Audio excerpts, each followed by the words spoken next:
Ce sera donc Emmanuel Macron, réélu pour 5 ans. On pourra se dire que ouf, la démocratie française est sauvée. On devrait se dire aussi qu'elle est bien essoufflée. Il y a des chiffres qui parlent d'eux-mêmes. 18 millions de voix, un peu plus pour Emmanuel Macron, 13 millions pour Marine Le Pen, ça fait 5 millions de voix de différence. La victoire est donc large pour le président sortant, dont on ne pourra pas dire qu'il a volé son deuxième quinquennat. Mais si on ne s'arrête pas à ce seul face-à-face, on notera aussi que 13 656 000 Français n'ont pas participé au scrutin, les abstentionnistes. Ils sont donc plus nombreux que les électeurs de Marine Le Pen. Et on doit encore prendre en compte 2 millions de votes blancs et 800 000 votes nuls. Au total, donc, 19 millions de citoyens français qui n'ont pas exprimé de préférence pour l'un ou pour l'autre des deux candidats. Alors ces chiffres, ils sont interpellants parce qu'ils replacent l'élection dans une perspective qui est celle d'une sorte d'érosion de l'engouement démocratique.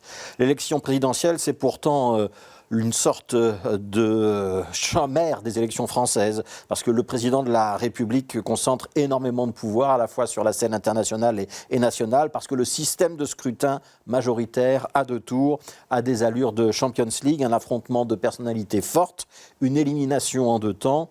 Tous ces ingrédients qui font que même depuis la Belgique, nous suivons la compétition électorale française avec beaucoup d'attention.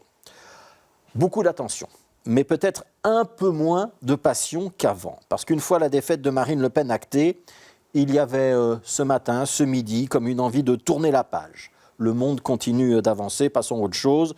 C'est vrai, on ne saura jamais ce qu'auraient été les conséquences d'une victoire du Rassemblement national, comment nous aurions encaissé le choc, ses conséquences économiques. Est-ce que l'Union européenne aurait simplement survécu? On ne le saura pas.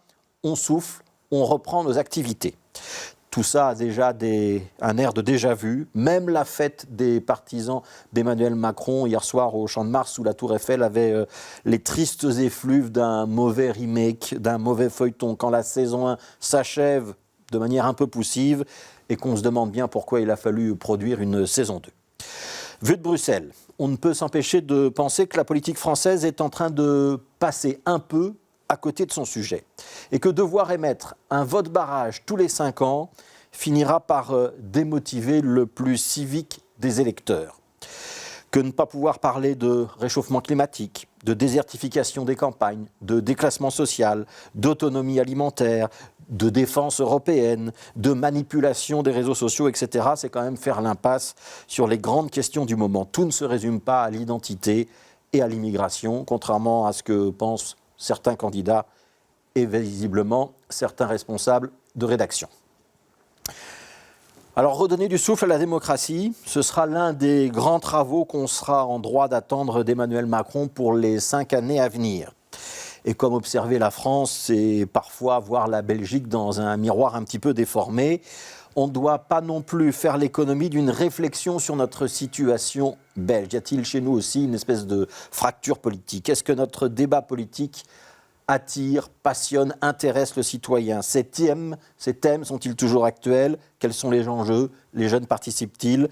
Tant qu'à ouvrir une consultation citoyenne, ce que vient de faire aujourd'hui le gouvernement fédéral dans le but de préparer une prochaine réforme de l'État, ce sont ces questions-là qu'on doit se poser, et pas uniquement celles du délicat équilibre communautaire.